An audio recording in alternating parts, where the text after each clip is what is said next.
Olá, tá começando o 108º episódio do Área de Trabalho da Gigahertz, patrocinado nessa semana pela ExpressVPN. Quem fala aqui é o Marcos Mendes, e assim como toda semana, a Bia Kunz, a garota sem fio, também tá por aqui.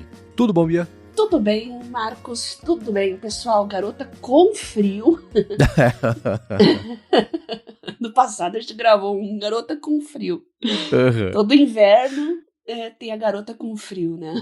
Exato. E por aqui também fez 8 graus, alguma madrugada aí da semana. Uia! Aparentemente vai começar a esquentar a máxima, pelo menos o que já é alguma coisa. Mas tô de É casaco isso aqui hoje aí, gravando. é isso aí. Vamos lá. Eu quero saber, Bia, se você já entrou no crowdfunding do Open Book Touch, que é um e-reader open source que você encontrou aí. Eu achei ótimo o site também, que é o liliputin.com. Eu achei curioso, né, porque eu não tinha ouvido falar de um hardware, né, de e-reader open source. Eu acho que esse é o primeiro. Mas com relação a softwares, tem um pessoal que tá hackeando os Kindles aí, tá colocando sisteminhas aí abertos e bem legais. Tem mais de um aí, bem conhecidos, né?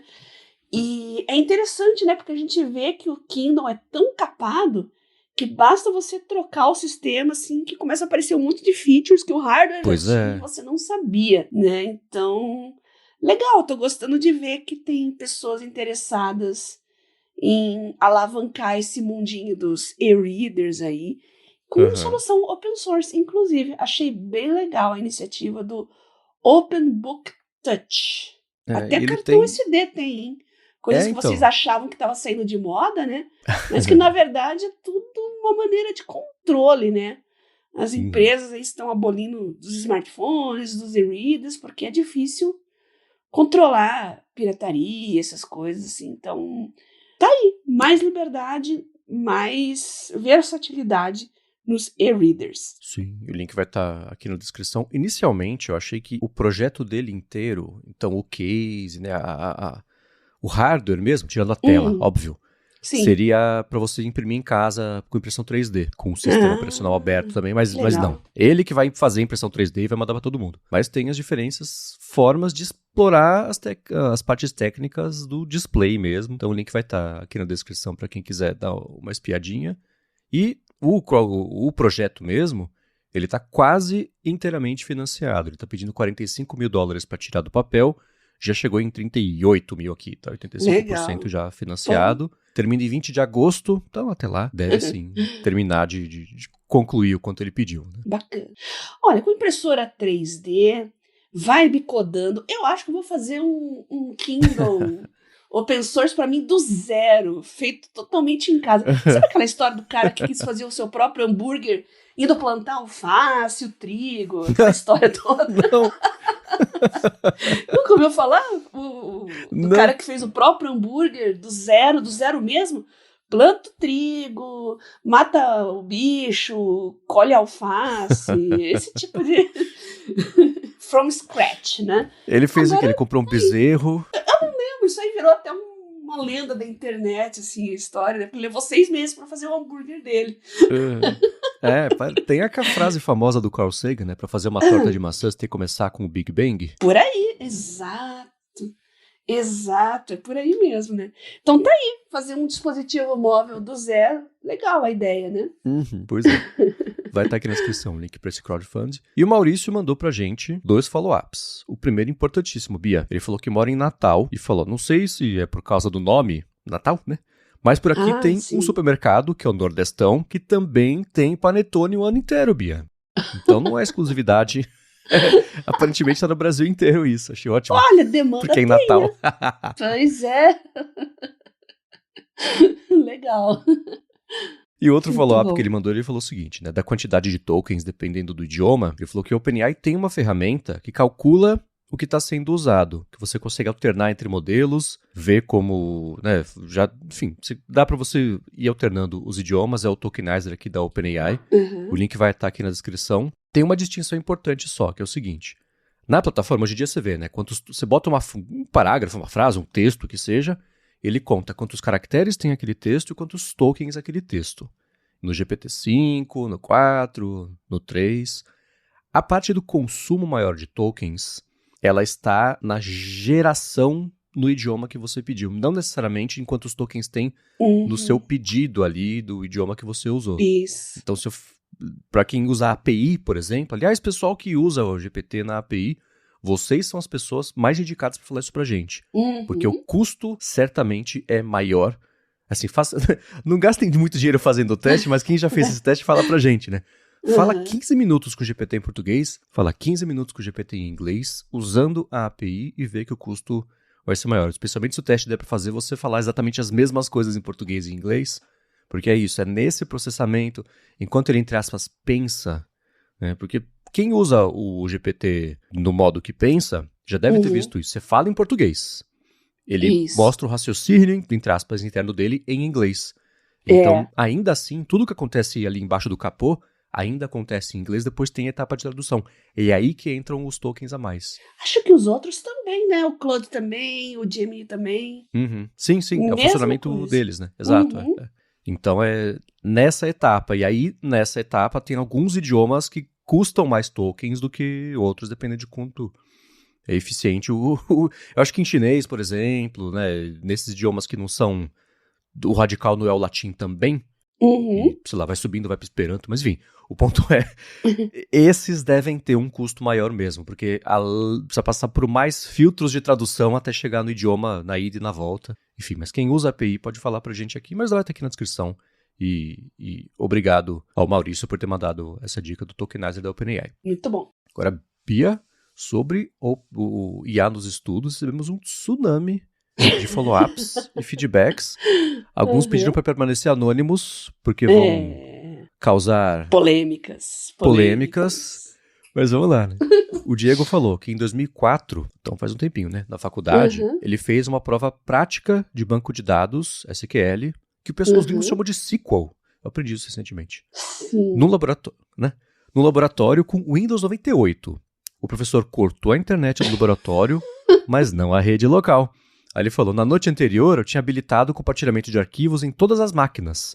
Na prova, um colega salvava as respostas em TXT, uma a uma, eu copiei quase todas, menos uma, que demorou pra salvar.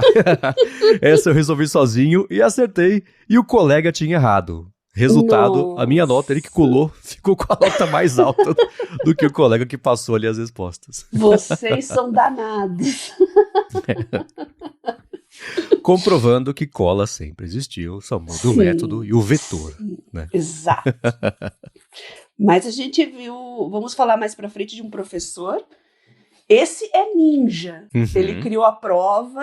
Já vamos entrar nisso, né? Chegaremos. Se tem aluno ninja, podem saber que tem professor ninja também. Exatamente. E isso viralizou bastante aí nas últimas semanas, porque foi um professor da Universidade de Brown, que são histórias que só podem vir dos Estados Unidos, né? Os alunos estavam com medo de ir para a faculdade, porque tinha rolado um tiroteio, então o professor falou, tá, então tudo bem, eu vou passar a prova, vocês fazem em casa. Adivinha o que aconteceu? Aí tem a matéria que tem aqui na descrição, é uma prova de economia, então a prova de tipo mensal, né? Na minha época, pelo menos, a escola tinha mensal e bimestral, e eles fazem de midterm e, enfim. E a prova final, exato. Tem aqui o gráfico plotado dos alunos todos, dos 59 alunos, com a nota da prova que eles fizeram em casa. E o professor olhou e falou, cara, que muito estranho isso, quase todo mundo tirou 10. Aí ele falou, gente, vocês colaram, vocês usaram GPT, então agora, neste segundo, todo mundo tira uma caneta da mochila, vão fazer outra prova. Aí o povo fez outra prova e as notas foram terríveis. Nossa. O mesmo tema, etc. Teve um aluno que chegou pertinho ali, mas de resto o gap é muito maior entre a prova feita em casa e a prova feita na aula, exceto por uma pessoa, Bia. O aluno 22. O 22. Ele conseguiu ir pior na prova feita em casa. Mistério. No que na prova feita na sala de aula. Esse não colou em casa. Esse é o único certeza, honesto. Honesto. É uma alma honesta, simples, que estava em casa fazendo sua prova com um cachorro latindo, ambulância, criança gritando. Exato. Ainda não ouvia o área de trabalho também, então ele não conhecia as ferramentas. o único honesto da turma, Bia. Teve a mãe. Exato. Não, também, honesto, dá pra gente dizer que o pessoal do topo lá também, né? Teve o cara que tirou 95 nas duas, teve notas próximas, vamos dizer assim. Mas o 22 ali, realmente, precisamos entender o que aconteceu com ele. O link vai ficar na descrição aí pra vocês darem uma olhadinha nas notas e é isso aí, totalmente esperado, né? Pois é. Agora, Detalhe isso é uma coisa que essa prova não é recente agora. Isso foi com as LLMs de 2000 e... Gente, um ano muda muita coisa. Anos de cachorro, se tratando de LLM. Se eu não me engano, foi 24, alguma coisa assim. 2024, 2025, não lembro. Então, pois é. Tem um vídeo, já apareceu pra mim algumas vezes em redes sociais gerais, assim, que é aquilo, toda rede social só serve pra postar vídeos de outras redes sociais, né? Que é de um professor, e é a mesma coisa. O professor, olha, gente, hoje é um dia que eu nunca quis que acontecesse, eu ensino faz, lá, 40 anos, e essa aqui é a curva de distribuição normal das notas em toda a prova de toda a turma que eu já apliquei. Aí mostra uma curva, formatinho Bell ali normal, né? Essa é a de vocês na última prova, e mostra 90% dos alunos de 8 pra frente. Ele fala, então é óbvio que vocês colaram. Mesma coisa, então agora vai ter uma prova, mesmo esquema, né? E aí, sei lá como é que foi o desempenho, mas eu vou chutar que não foi tão bom assim. Então.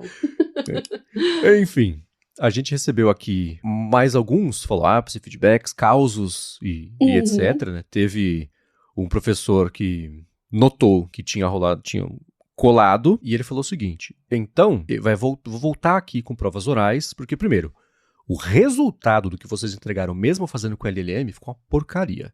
Tá tudo raso, tá tudo ruim, tá tudo óbvio que o GPT cuspiu que vocês copiaram e colaram. Isso. Então eu vou fazer o seguinte, se tiver ok, eu vou dar entre 7 e 8 mesmo assim. Vai ter uns casos que eu vi que são de verdade, eu vou analisar de um jeito diferente, mas tá, passou, mas a partir de agora a gente vai fazer as provas aqui. Vão ser provas, vai voltar com prova oral, coisa feita em sala de aula. As provas vão ser dissertativas, vão ter que escrever. Eu vou entregar na hora o texto que vai ser usado como base para vocês fazerem a prova. Sim, espaço zero para telefone, né? Critério bem diferente de análise. Esse foi um dos professores que falou. Teve uma outra pessoa que falou sobre, na hora que for rolar uma prova, um trabalho, apresentação, o sorteio do tema é ali na hora para um grupo de alunos, eles desenvolverem ali a resposta, tudo em aula. E a pessoa falou assim, né, que depois que ela instituiu isso, tem aluno que chora, tem crise de pânico, fala que vai ser muito difícil, que a galera perde o norte, assim, né. Aí eu acho que isso que o pessoal tira muito sarro. Eu não sei quais são as gerações, Bia, sabe mais do que eu, que a geração Z, pois ela é meio melindrosa. Dramática. Isso, talvez isso contribua pra essa noção geral. Eu vi isso acontecendo na minha sala, lá a professora implementou a prova oral. Pra mim é tranquilo, eu fiz outras, assim, ao longo da vida, era comum, inclusive, olha só, gente, no ensino médio, no fundamental, ainda 7ª, 8ª série, tinha prova oral de inglês, né, tipo, tem listening, tem speaking, aí prova de speaking você tem que falar, evidentemente, né, então, além de você saber a resposta, né, porque você tinha que ler um texto e responder perguntas sobre aquele texto, tudo em inglês, então você tinha que pensar em inglês, né? Imagina o pânico da galera, mas tudo bem, todo mundo fez, ninguém morreu, deu tudo certo, né? Na faculdade aconteceu alguns episódios também assim, basicamente era a gente na clínica, né? Com casos clínicos e tal, o professor passava bancada por bancada e fazia perguntas, a gente tinha que responder, né? O que a gente estava vendo e fazer a contextualização com a teoria. Todo mundo chorava, né? Era um dia assim, mas a gente fazia. Mas dessa vez foi um drama tão grande, o pessoal ela acabou suspendendo as provas orais, porque o mundo veio abaixo, né? Tá, gente, é difícil, mas eu acho que a gente tem que ter desafios assim. E nem era prova valendo 10, era para valer um pontinho que ia... né? Ia ser 2 perguntinhas só por aluno, não era grande coisa, assim, mas foi um drama, um horror, né? Então tem uma diferença geracional, assim, não vou dizer que a minha é melhor que a outra, tá? Mas eu acho que aluno, tá? Na fase de errar é quando você é estudante. Tem que chorar, passar medo, não é o fim do mundo, tá? O problema é quando você tá no mercado de trabalho, tá com um paciente na tua frente, aí você não pode entrar em pânico. Então, tudo é treino, né? Quando você é estudante, tudo é treino, inclusive passar terror. Né? Cabeça fria em situações de crise, né? Eu atendi em pronto-socorro. Então, muitas situações eu tive que me preparar para encarar a vida real, né? E parece que o pessoal hoje, assim, não gosta muito disso e leva para extremos mesmo, né? Eu queria saber de vocês que são professores aí de décadas, né? Pessoal da velha guarda, e percebeu um decréscimo nesse sentido com relação aos alunos? Um ex-professor meu lá dos anos 90, eu encontrei ele na CBN, professor de psicologia, e a gente se encontrou depois de 20 anos e tal. Ele, ele falou, nossa, como eu amava a sua turma. Hoje em dia as coisas estão tão difíceis. Eu falei, é mesmo? Mas a gente não aprofundou muito a conversa, que a gente estava no corredor da rádio lá, né? Mas eu achei curioso, ele falou assim que morria de saudade da minha turma e tal. Eu falei, fiquei pensando, isso me deixou pensativa, né? Enfim, um abraço, professor Clóvis, a gente amava você também. E concluindo essa sequência aqui, teve o Alexandre Galvão, que falou o seguinte: prova 2 da disciplina que é de Introdução à Probabilidade e à Estatística. Ele falou, tá pronta, 90 provas diferentes, uma para cada aluno. O conteúdo é probabilidade, condicional, teorema de probabilidade total, teorema de Bayes, variáveis aleatórias, esperança, variância, fundação, distribuição acumulada, uma para cada um. Aí alguém falou assim, mas você usou IA para fazer as provas? Ele falou, não, eu usei o Resames, não conheço. Aí ele falou, eu tenho uma única prova genérica que eu resolvo para um vetor de constantes, depois ele gera aleatoriamente as constantes e especializa a solução para cada prova. Ele falou que isso Muito evita o legal copia e isso. cola da solução seca. Ele falou, se copiar o valor numérico, a resposta fica errada. Então, tem que saber, Bia. Então, na pandemia eu fiz uma matéria de estatística também, foi online, e o professor fez isso, ele deu provas diferentes, mas as questões, depois eu fui ver, né, eu peguei algumas questões para olhar, a estrutura era a mesma, ele mudava só as variáveis. Então, não tinha como colar na pressa, na cola, ninguém sabia disso, né? Então, não tinha como colar. Mas é interessante que ele avaliou exatamente as mesmas competências em todo mundo, só mudando ali o valor do... Bota um X tal, um Y diferente, e aí as respostas seriam diferentes também, mas exatamente o mesmíssimo conteúdo, as mesmas fórmulas, a mesma maneira de calcular para todo mundo. E parece que esse Resames aí é mais ou menos essa ideia. Em estatística é tranquilo fazer isso. Você faz a mesma estrutura da questão, né? E só muda uma coisinha aqui ali, que são os números mesmo, que é o que a galera quer colar, né? É só o resultado. Então, com o tempo ali calculado, tempo curto, ninguém tá pensando muito o que o professor inventou, né? Só quer a resposta. Sim, então, coisa de professor de estatística, né? Não teria saído uma prova de história isso, certamente. Agora, um ouvinte anônimo falou o seguinte, gente, não conta meu nome porque eu sei que isso vai ser polêmico, tá? Mas o que vocês acham dessa ideia? Ele mandou uns áudios pra gente falando sobre como ele tá vendo que do jeito que as coisas estão andando, ele acha até que o ensino médio deveria passar a ser opcional. Porque ele fala assim, você tem 30, 40 crianças que não querem aprender, por que não pega esse desperdício de recurso, de professor, de sistema, da estrutura, etc., por que não aplica em 7 ou 8 que queiram, de fato, aprender? Ele até falou que na Alemanha existe uma coisa similar de que se você formar no começo, se limita um pouco o que você tem de escolhas acadêmicas no futuro. Eu não faço ideia, foi o que ele comentou já aqui. Já explico pra ele. Tá, e ele falou, né, que sim, aluno desinteressado isso sempre teve, né, mas especialmente agora, com tecnologia, especialmente IA também, isso vira um catalisador desse desinteresse, então é um esforço danado para aplicar para um pacote de crianças que a maioria não tá afim de aprender mesmo. Então ele acha que se você pegar tudo isso e depositar nas que querem de fato aprender isso, poderia ter um desfecho melhor para todo mundo envolvido. E aí, Bia? Polêmicas, né? Já que é para sermos polêmicos, seremos, né? Esse desinteresse... Bom, adolescente é uma raça desgraçada, né? Eu já fui, o Marcos já foi, né? E eu ainda falo isso no Twitter lá. Ainda bem que não existia rede social quando eu era adolescente. Eu ia ser o capeta.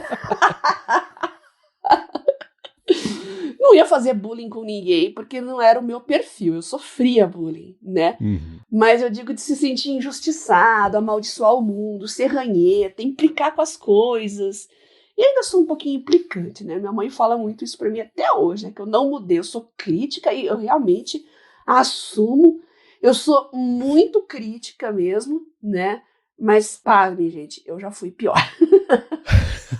Então, o Te aprende com o adolescente... que vale a pena investir esse esforço, né? Com a experiência. O adolescente é esse bichinho aí que não é nem criança, nem adulto, e ele precisa, assim, de ordem, de disciplina. Você precisa colocar ele numa caixinha. Ele tem que aprender responsabilidades, tem que saber que existe causa e consequência. E é uma fase que o cérebro não está totalmente formado, tem uma explosão hormonal. E, felizmente ou infelizmente, né, tem que ser mais rígido, sim. O ensino médio, ele estava passando por um momento assim, de questionamentos, não só no Brasil, no mundo inteiro, né? Mas aqui no Brasil, Marcos, é bem complicado isso, porque aqui é um país que entrou na adolescência, já tem condições de trabalhar, a família já bota para trabalhar ou fazer alguma coisa que traga dinheiro para casa, tá? Isso é fato, né? Eu não estou falando que vai vender bala no sinal, claro que eu sou contra isso, né? Mas família que tem um pequeno comércio já bota ele 2 ou 3 horinhas por dia ali fazendo atendimento e tal, né? Fez 13, 14 anos, pode ver, já começa, né? Porque começa a ficar meio rebelde e tal e coisa, então começa a ter influências ruins, andar com quem não se recomenda. Então, a primeira coisa que pai e mãe faz é botar ele, tarefa para ele criar jeito, vamos dizer assim, né? Uhum. E isso é assim em qualquer lugar, só que no Brasil é mais cruel, né? O que acontece na Alemanha, como você falou? O sistema de ensino da Alemanha também é muito questionado e tal, mas é interessante porque, de acordo com o perfil do aluno lá desde criança, ele vai sendo direcionado ou para ir para uma parte mais técnica, uma parte mais intelectual, ou um nível superior. Isso é muito baseado em interesses, em perfil, né? Aqui no Brasil se pensa que é meio negligenciada essa parte de ensino técnico porque se acha que é uma coisa inferior e tal, mas não é. Na família do meu pai inteira, ninguém tinha ensino superior, todo mundo tinha ensino técnico, e eu conheço ainda pessoas, gente, desenvolvedor, designer, pessoa que trabalha com programação, a maioria que eu conheci, né, de alemães, assim, eles não têm uma faculdade, um ensino superior, é tudo um ensino técnico, tá? Quem vai para o ensino superior não é quem é mais inteligente, quem é mais capaz, é quem tem perfil científico, é outra coisa. Universidade é formação científica. Se você não gosta, gente, não tem problema nenhum, ninguém é inferior a ninguém por causa disso, tá? Não, eu quero um ensino técnico, quero aprender uma profissão, um ofício, ganhar meu dinheiro, construir minha família e tá tudo certo, tá? Isso é muito normal na Alemanha, que, deixa eu ver, dos parentes e agregados nossos, quem fez ensino superior é quem fez medicina. Eu tenho uma prima, mas ela estudou aqui no Brasil, ela se formou no ITA e trabalha na área com aviação na Alemanha. Incrível, ela é fantástica. Mas porque a pessoa tinha esse perfil. Agora aqui no Brasil não, se fala que ensino superior, todo mundo tem que ir para o ensino superior. Gente, mas como assim? Mesmo quem não tem perfil, quem quer fazer um curso técnico, quem quer seguir uma área, alguma coisa muito específica, muito técnica, mas e aí, como é que fica? Todo mundo vai ter perfil científico? Então, eu acho que tem que esclarecer melhor assim, os diferentes tipos de ensino, os diferentes tipos de profissão. Ensino superior não é para você aprender uma profissão, não deveria ser, né? Mas aqui no Brasil você tem esse pensamento que você tem que fazer uma faculdade para ter uma profissão. Uhum. Aí a gente tem todas essas distorções que a gente vê hoje, né? Pessoal com diploma e trabalhando em funções totalmente desqualificadas para o perfil que eles têm. Aqui se brinca com a história do engenheiro andando de Uber, né? Com a engenharia é diferente, né? O Brasil está passando por uma desindustrialização já há bastante tempo, né? A gente tem engenheiros que a gente não tem onde colocar, né? E o Brasil é complicado para muita coisa, gente. Mas entrando nessa questão do nosso ouvinte, outra vez, do aluno do ensino médio, né, que deveria acabar, eu acho que autodidatas são pouquíssimos, tá? Pouquíssimos têm esse perfil autodidata. E, não, ensino médio é muito mais que meramente ter uma IA ensinando coisas para você, tá? É convivência, aprender a trabalhar em grupo, é ter um ofício prático também aliado à teoria, você buscar, você perceber qual perfil, qual carreira você quer seguir, se você é uma pessoa mais técnica, se você gosta de exatas, de humanas, biológicas, enfim, é nessa época que a pessoa vai começar a moldar suas preferências, então precisa, sim, ter uma estrutura, um ensino médio estruturado, tradicional, com professores e ordem e disciplinas, né, diversas, né? Tem gente até que prega que tem que se abolir determinadas disciplinas, né? Também não faz o menor sentido isso, tá? E aí a gente vê, já brinquei muito com isso lá no Twitter também, né?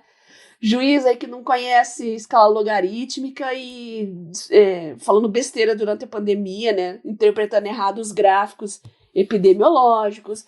A gente vê engenheiro que não sabe para que serve uma vacina. Então, não, todo mundo tem que passar por todas as disciplinas básicas para saber o básico da vida, tá? Aí tem o pessoal que vai falar assim, nossa, mas eu tive aquela aula de química lá, eu nunca sei o que é um mol e pra que eu preciso calcular essa porcaria desse mol. Eu entendo, tem algumas coisas que são muito específicas, tá?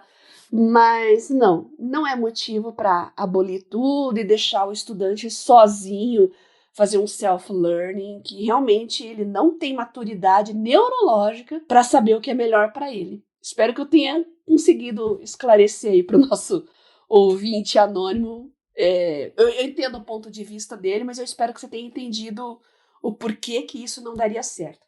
E outra coisa, Marcos, se fala muito de homeschooling agora também, tem gente que é terminantemente contra, tem gente que é terminantemente a favor. Olha, eu acho que isso deveria se flexibilizar sim, tá? Porque a gente vê crianças com altas habilidades e tal, que não se enquadram, né? Em determinadas situações. Mas, gente, mas isso é muito específico. Você vê a mãe que se formou em pedagogia e fez licenciatura para poder ela educar o filho. Isso é muita exceção, né? Eu acho que esse tipo de mãe e pai não tem que ser preso. É óbvio que não, tá? Você não tá negligenciando intelectualmente a criança, você só tá dando um ensino diferente e... Né, você lembra do menino que passou com medicina aos 14 anos, Marcos? Eu estava vendo outra notícia sobre ele, se formou agora. Ginecologista com 20 anos. É claro que ele é uma criança diferenciada, né? E tem muitos, assim, só que eles não se encaixam no sistema tradicional de ensino. Eu acho que tem que ter opções diferentes para crianças diferentes. Crianças que são fora da curva, tem que ter ambientes estimulantes, mas isso é exceção da exceção. Vocês não precisam se preocupar que todo mundo vai tirar as crianças da escola. A pandemia já provou que não, tá? Tava todo mundo desesperado para jogar o filho na escola durante a pandemia. Não é motivo para tanto pânico, tá? Não digo liberar geral, mas eu acho que deveria, se a legislação dar uma flexibilizada em alguns casos muito específicos, tá? Beleza, bom, você tem muito mais contato com a vida acadêmica do que eu. Esse foi o segmento, hoje foi antes do patrocínio, que eu só escuto e aprendo, mas eu concordo que tudo que você comentou fez sentido. Eu vejo que nos Estados Unidos, principalmente, você falou sobre aqui no Brasil, parece ser obrigatório as pessoas terem que passar pela faculdade para poder aprender a profissão. Isso eu vejo que, especialmente nos Estados Unidos, culturalmente é mais aceitável a criança se formar da escola, terminou o ensino médio, e é isso. Né? Não fazer faculdade é uma escolha válida e respeitada pelos pais, né? Uma coisa que eu vejo que aqui não é assim, não tem certo ou errado, cada país tem a sua dinâmica, né? Cada mercado de trabalho tem as suas dinâmicas também. Aqui existe uma coisa muito de a faculdade ser uma conquista que antes era só acessível à família que tinha mais recurso. Então tem outras questões culturais aqui que envolvem isso. Eu acho que misturaram alhos com bugalhos, né? Uma coisa é não ter acesso ao ensino superior, porque educação ruim, diferenças socioeconômicas, culturais, isso tem que ser combatido sim. Agora eu digo, por perfil, não é todo mundo que quer ser cientista, e o curso superior, a universidade, é para formar um perfil científico, né? Sim. Eu não gosto desse preso pelo ensino técnico. O ensino técnico é importante, tá? Eu acho que nada melhor do que a pessoa saber o que é melhor para ela. O que é errado é transformar, assim, o ensino superior em como se fosse a única porta de saída. Isso eu acho completamente equivocado, e não é dizer que não, as pessoas não devem fazer curso superior. Não tem nada a ver com isso, né? É porque tem os extremos, né, Marcos? Tem o pessoal que, né, fala, você não gosta de pobre, nada disso, né? Eu acho que é justamente quem vem de condições econômicas inferiores, você tem que estimular ele a continuar na educação, já tendo um estágio ali nos 13, 14 anos estudando e fazendo um trabalhinho, um aprendiz, mas dentro do que ele quer estudar, né? Tanto, por exemplo, molecada gosta de videogame, então vamos começar a aprender a fazer programação, fazer softwarezinhos, às vezes você estagia ali num estúdio, numa empresa ali como aprendiz, já em programação, já em design. Isso eu não vejo muito assim, sabe? Muito não, quase nada, na verdade, né? Basicamente, botar adolescente para fazer entrega, sem querer menosprezar também, mas parece que o mundo das entregas, né, o iFood, como é que se chama? Plataformização, que chama, parece que é a única via de saída, tá? No Brasil se transformou na única via de saída. Eu conheço professores que estão fazendo entregas hoje, que abandonaram a profissão. Eu fico muito triste pela situação, mas eu apoio eles totalmente, né? Todo mundo tem direito a buscar mais renda, melhor qualidade de vida para si, para sua família. Eu só fico triste que quando tem um caminho de saída só, que é esse, e as pessoas que estudaram tanto, às vezes precisam abrir mão da sua dedicação, do seu ensino, para poder se sustentar sua família. Isso é que me entristece um pouco, tá?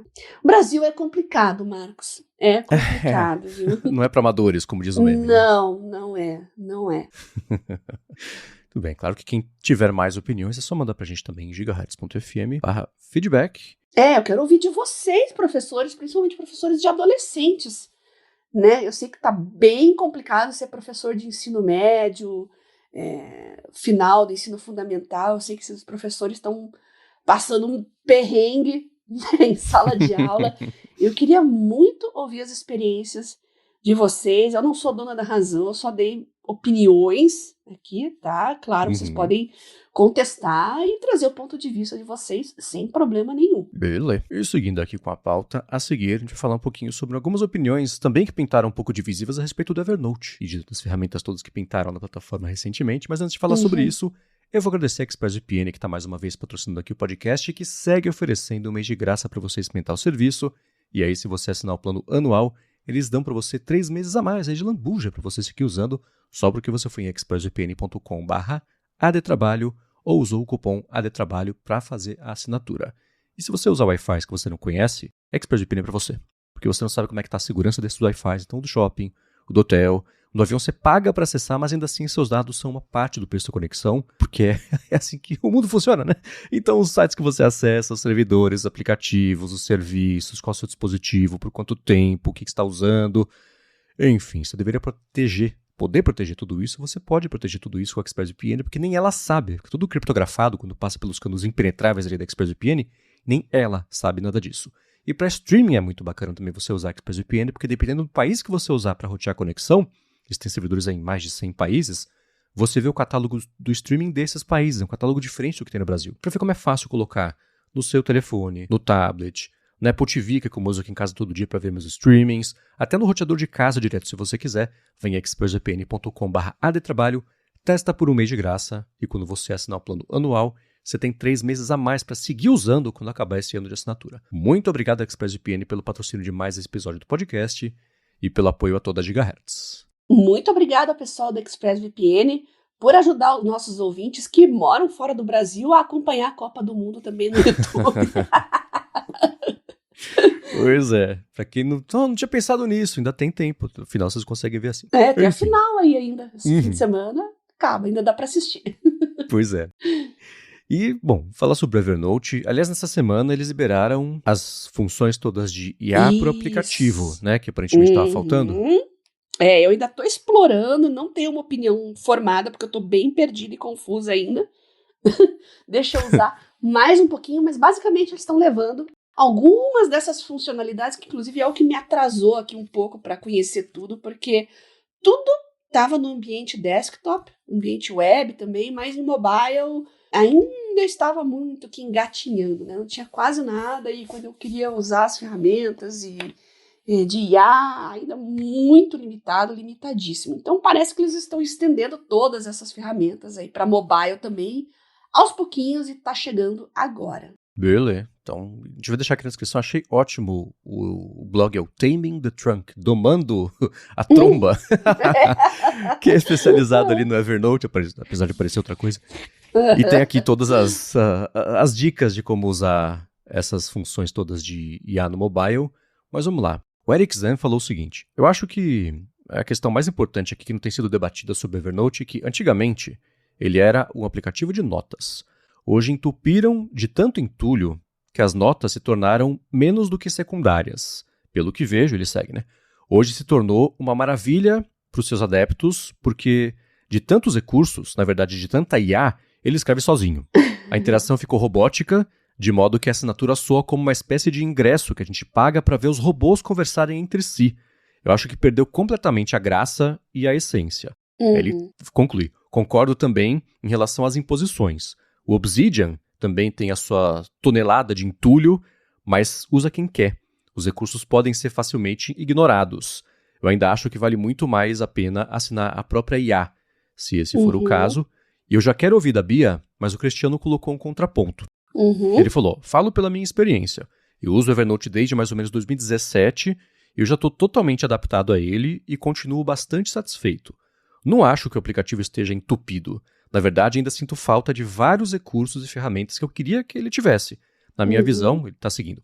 A IA veio para agregar e melhorar a qualidade das notas, não para tirar a essência do Evernote, que continua sendo capturar, organizar, pesquisar e arquivar informações, seja texto, imagem, PDF ou qualquer outro tipo de conteúdo.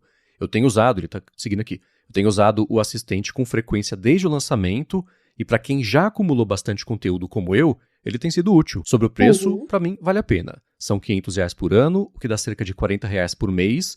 Se fossem 500 por mês, aí também eu acharia um absurdo. Sinceramente, eu pago mais de R$40 por mês em outras coisas que me entregam muito menos valor do que o Evernote, e no fim das contas ele continua sendo o meu principal aplicativo para anotação, para arquivamento. Eu acredito que vai continuar sendo por muito tempo. E aí, Bia? Pois é, eu trouxe essas duas opiniões antagônicas, né, pra gente debater aqui, porque por aí a gente vê como cada um tem o seu uso, né? Então, o aplicativo às vezes pode não ser o mais adequado para você, para outro pode ser.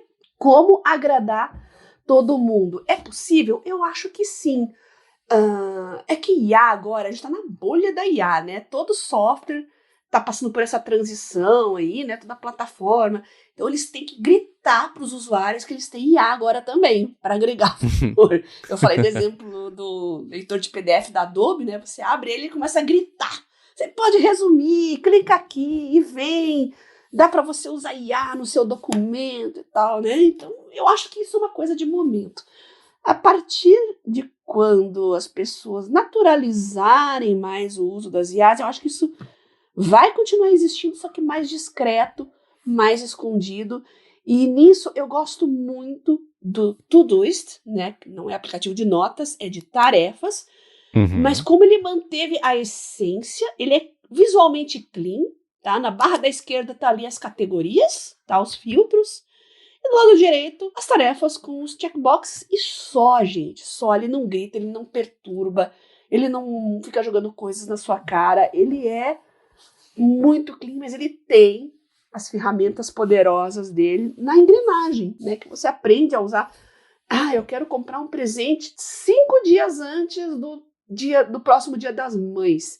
Ele vai ver e vai colocar a data 5 dias antes. Ele pesquisa quando vai ser o Dia das Mães. Né? Esses feriados que são móveis, vamos dizer assim, né? Isso é uma das coisas que eu mais gosto no Todoist há anos, tá? Se você quer... eu quero que essa tarefa se repita toda última segunda-feira de cada mês. Tranquilo, ele vai lá e cria uma tarefa recorrente dentro dessa exigência, tá? E o Evernote, por ser um aplicativo mais complexo, eu acho que a interface fica mais complexa também.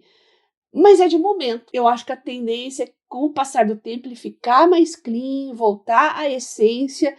E tudo aquilo que agora eles ficam gritando na sua cara, né? Agora temos isso, aquilo vai se tornar mais natural, tá? Então, os dois, tanto o Eric quanto o Cristiano, estão corretos em suas essências, né? E enquanto para um 500 conto por ano tá ok, pro outro não. Talvez a solução pro outro, né, pro Eric, seja outra que não seja o Evernote, né? Um lugar só para armazenar as notas. Eu não quero IA, maravilha. E a gente tá vendo isso, Marcos, né? Em sistemas operacionais e tal. IA tá na crista da onda, né? Todo mundo quer usar, mas engraçado que ninguém quer IA quando não é solicitado. E veja só, né? Eu acho que as pessoas estão corretíssimas, né? A Microsoft tá levando uma surra aí com essa resistência aí, colocar o Copilot em tudo. Né? As pessoas não gostam disso. O mero ícone ali aparecendo já gera um incômodo nas pessoas porque não foi solicitado. Se eu quiser, eu coloco. Então, só que as empresas têm aí os seus compromissos com os seus boards e tal, então eles estão tendo que jogar na cara de todo mundo que tem IA e tudo fica muito poluído. Vamos ver, mas como eu disse, na minha opinião, isso é só uma fase.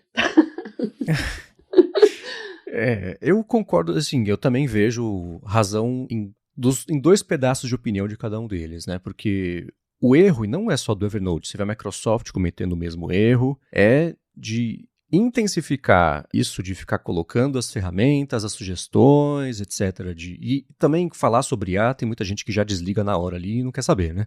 Mas fica com a sensação de que está sendo enfiado goela abaixo só porque é IA, né? Versus a ferramenta ser útil porque ela é uma ferramenta que é para ser útil. Exato. Né?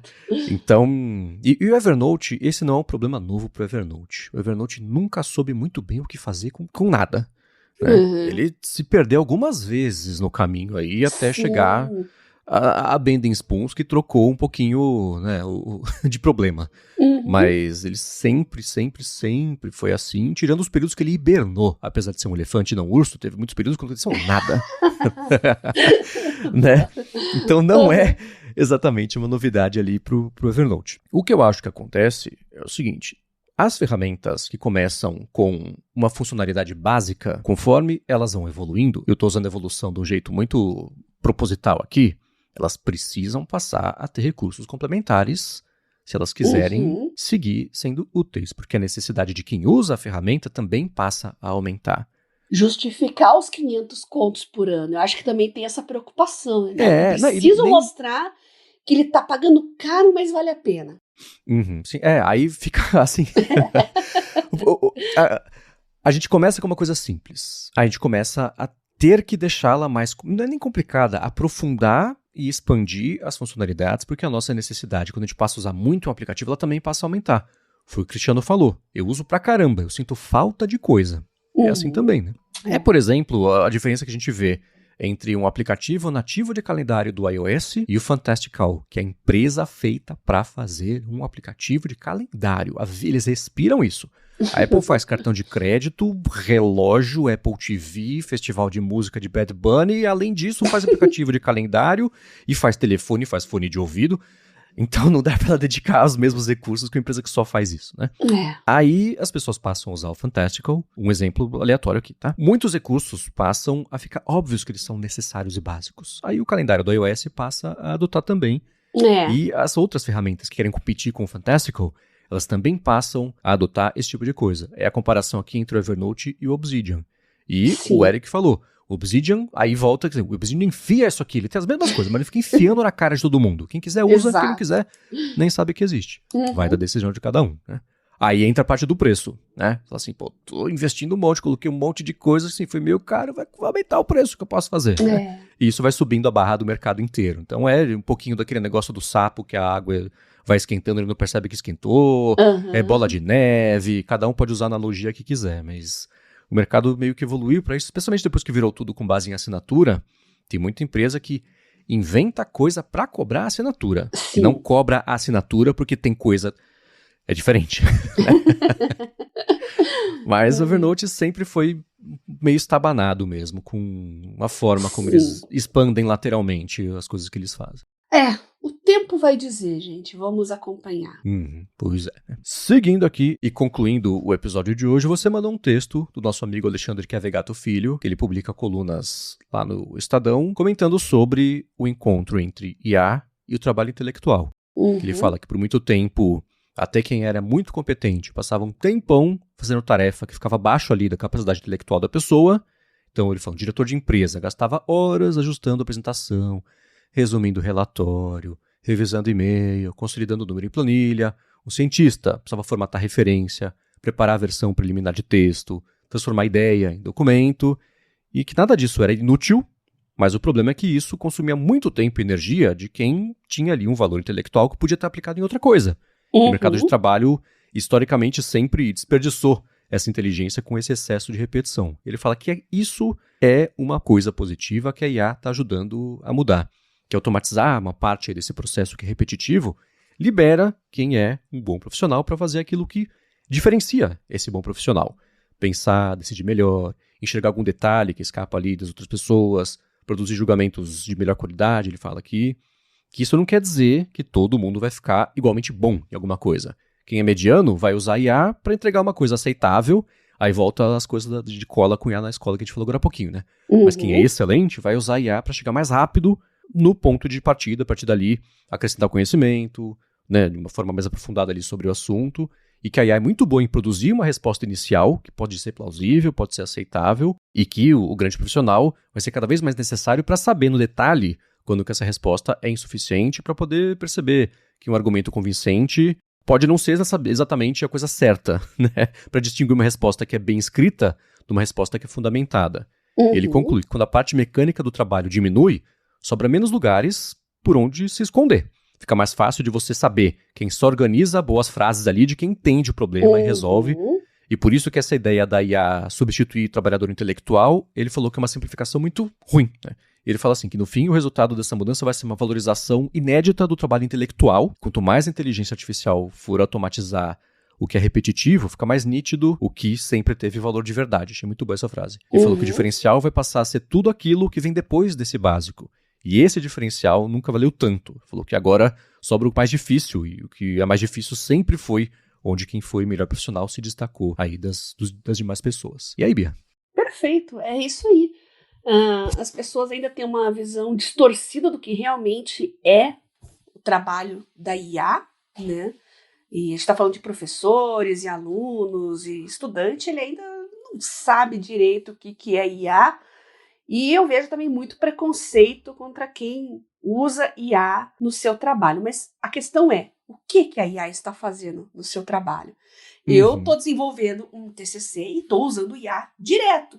Já expliquei isso para vocês, eu não criei um prompt para ele fazer o TCC para mim, não é nada disso, né? Mas eu preciso pesquisar base de dados, extrair dados. Às vezes eu construo um tópico de 2 páginas, por exemplo.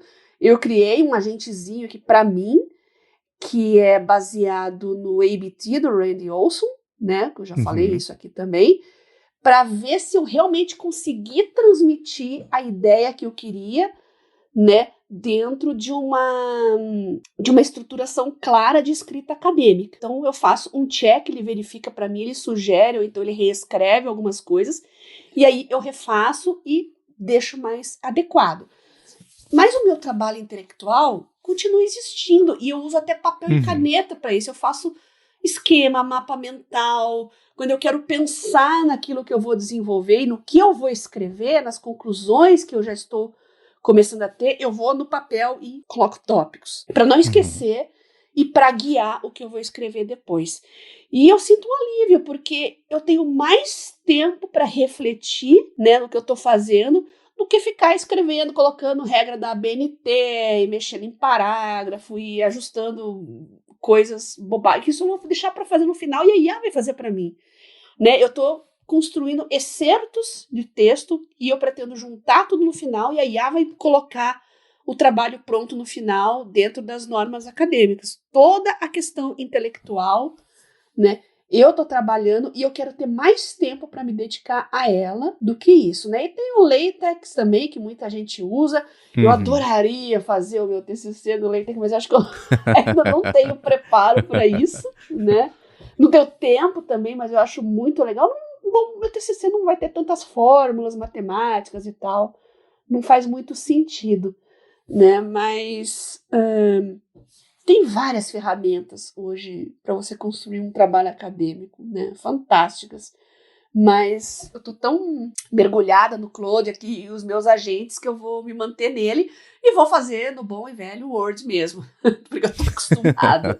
Não quero sair da zona de conforto nesse momento, porque eu quero que o meu tempo seja muito mais dedicado ao trabalho intelectual do que ao trabalho braçal. Então, e eu concordo totalmente com o que o professor Alexandre falou, e isso é cultural, viu? Eu acho que isso vai se ajustar com o tempo também. Essa fase que a gente tá agora, tá todo mundo meio perdido, ninguém entende direito ainda como usar IA, e infelizmente as cúpulas da maioria das empresas também não entendem isso, mas se você quiser se diferenciar, chegar na frente e mostrar melhores resultados usando IA, você pode, tá? Você mesmo, fazer o seu trabalho, mesmo que a sua empresa ainda não esteja dentro dessa filosofia, né? O meu objetivo é render mais, me dedicando mais tempo ao trabalho intelectual. E é isso, gente. Eu leio a coluna do professor Alexandre, que é bem isso, né? Exato. Então o link vai estar aqui na descrição para quem quiser dar uma espiadinha. Eu achei ótimo, Bia, que você mandou para mim uma foto mesmo de um jornal impresso. Era seu isso? É a coluna dele. Então, sim, mas era... Ah, não, tá. Eu falei, olha só. Postou, não sei se foi ele mesmo que postou. O que Pode foi. ser, não, e a coluna tal deu... Aí eu li e falei, nossa, que legal. Li a coluna e te mandei. Será que a Bia tava flipando do estado de São Paulo e caiu na coluna dele e mandou pra gente? Não, eu acho que foi ele mesmo que postou. Excelente. Muito o link bom. vai estar aqui na descrição. Claro que a gente quer saber de vocês também. Então, gigahertz.fm/feedback. Os links do que a gente comentou estão além da descrição também em gigahertz.fm/adtrabalho/208. Obrigado, ExpressVPN, pelo patrocínio do episódio de hoje.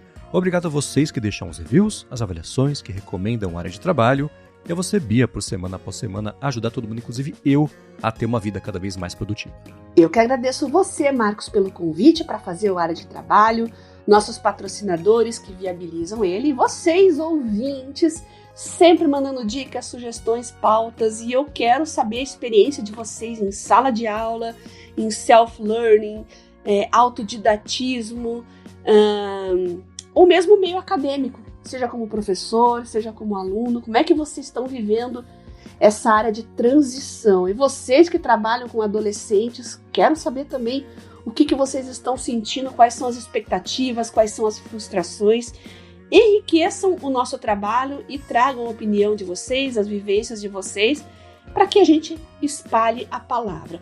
O meu Telegram está à disposição de todos vocês, @BiaCunz, podem contar, desabafar, e se vocês não quiserem que a gente revele a identidade, fiquem à vontade, nós não faremos isso. Sim, para falar comigo se vocês quiserem.